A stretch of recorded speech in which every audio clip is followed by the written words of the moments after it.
We're continuing on with Nancy drew the clue with the crumbling wall. How interesting, the girls exclaimed. Pleased by their attention, the man showed them other shells, which were too large to stand on the shelf. One measuring 3 feet across had come from an island in the Pacific. My, think what a pearl one might find in a clam that size, Nancy laughed, then told of her own loss, saying she was glad the pearl was not large. Hardy, what would you say is the largest one ever discovered? Well, no, that's a poser. The largest pearl I ever heard tell of weighed about 3 ounces. There's probably bigger ones yet to be found. That's amazing, said Bess. The old sailor showed the girls other treasures from the sea. Huge, fluted specimens and tiny, delicate shells from the Orient. Amazed at the variety in his collection, Nancy asked Hardy if he had obtained the many different kinds by going to the various places where they could be found. No, the clam digger laughed. Mr. Heath gave them to me. The name startled Nancy. Not Walter Heath, she inquired alertly. No, Ira Heath, Walt's father, Hardy answered. He gave me the shells when he had his button factory on the inlet. A button factory near here? Bess asked in surprise. That's news to me. The factory's been closed for years. It was shut down when the supply of freshwater mussels came out. They use them, to make buttons. Nancy and Bess were learning a great deal, and they wanted to learn more. What became of Mr. Heath? Nancy inquired. Ira was born in England and went back there on a visit, Hardy revealed, lighting a corncob pipe. He died there. His son Walt was left in charge here, and he stayed on at Heath Castle. His father built a castle? Inquired Bess. Hardy nodded, warming to the story. Yes, Heath Castle was built to look like one of them fancy English places. The gardens were wonderful, a sight to set your eyes ablaze. Stone walls everywhere, with flowers and vines and all kinds of trees from everywhere in the world. Nancy was becoming more eager every minute to see the estate. But for me, went on the clam digger, the place was too lonesome. No houses close by. The old gent built it about a mile up the river from the button factory. Since Walt died about 5 years ago, no one ever goes near the castle or near the factory on Harper's Inlet either. Harper's Inlet, Nancy repeated thoughtfully. Someone must have been there yesterday. That's right, agreed Bess. We saw a motorboat come out of the inlet. It crashed into our boat and threw me into the water. Queer, commented Hardy. I don't know what business anyone would have at the factory. Who was the fellow? That's what we came to find out, Nancy said. She gave a complete account of the accident. Hardy could not identify the man from her description, but he promised to watch for such a person. I'll keep an eye out for that boat, too, he added thoughtfully. Can't figure why the fellow would be prowling up the inlet. Fish-in's no good there. Maybe I'll run up and have a look. Satisfied that Hardy would be able to locate the boat and its mysterious pilot, if anyone could, Nancy and Bess thanked him and left his quaint yacht home. How about going to Heath Castle now? Nancy suggested to her friend. Sorry, Bess replied, but I can't go today. Let's do it tomorrow. Then maybe George can go with us. Nancy agreed, and the girls separated. When she reached home, a surprise awaited her. While she and Mrs. Gruen had been away from the house, 4 rose bushes had been planted in the garden. Examination disclosed that they were the same ones that had been taken and were only slightly wilted from having been moved twice. Joan must have brought them back, Nancy declared. Oh, I'm so glad, for I'm sure she wouldn't have taken them if that boy, Jetty Hooker, hadn't urged her to. She was pressing dirt firmly about the bushes when her father drove into the garage. The girl stopped her work at once and ran to greet him. Mr. Drew was a distinguished-looking man, tall and handsome. Hello, Nancy, he smiled fondly. How's the garden? Rather successful today, she laughed. 4 rose bushes that were taken yesterday are home again. I wish all my mysteries could be solved as easily. As they went into the house together, Nancy told him about the boat accident, the Fenimore problems, and the mystery of Floriana. Dad, tell me all you can about Ira Heath and his son Walter, she asked. Did you know them? Only by reputation. For years they operated a very successful button factory. Then the business went to pieces. I already know that part, Nancy said. What about Heath Castle? After Ira and Walter died, who took charge of the place? Hector Keep, I believe. Nancy's mind flew to the unpleasant customer in the curio dealer's shop. Isn't he a lawyer? She asked. Yes, Mr. Drew agreed soberly, but I'll confess that Keep's brand of law never appealed to me. I consider him a shrewd, calculating man. Is there any reason why he should allow Heath Castle to go to ruin? None that I know of. Do you think Mr. Keep did everything to find Floriana? Nancy asked thoughtfully. So far as I know, he did. I can't see any reason why he shouldn't have. Did you know her? I saw her perform many times. I admired her dancing very much, Mr. Drew replied, smiling in reminiscence. Why she should have disappeared at the height of her career has always puzzled me. Apparently she left no clues behind, remarked Nancy. The case was a strange one, her father said. I guess Walter Heath was pretty broken up over it.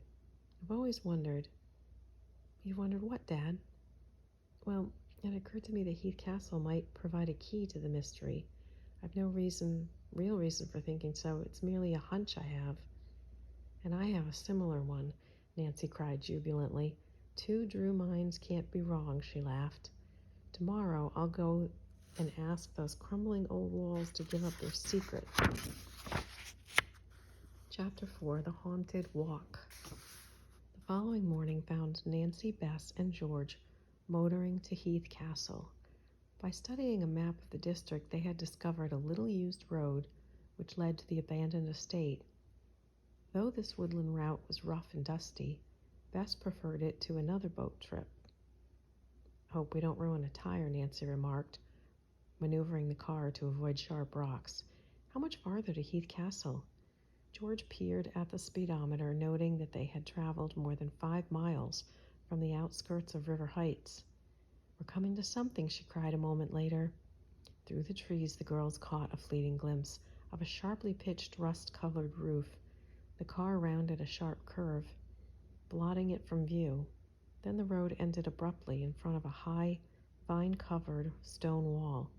The boundaries of the estate, Bess announced. Yes, there's the name, Heath Castle, on the iron gate. And the gate is locked, fastened with a chain, Nancy observed, turning off the engine. How do we get in? Asked Bess. Over the top, commando style, laughed George. In her eagerness, she tripped as she sprang from the automobile. Nancy and Bess, following their chum, gazed with misgiving at the sharp iron spikes of the high, rusty gate. I don't like the idea of climbing over that gate. There must be an easier way to get in, Nancy said, her gaze roving along the crumbling, ivy-covered wall.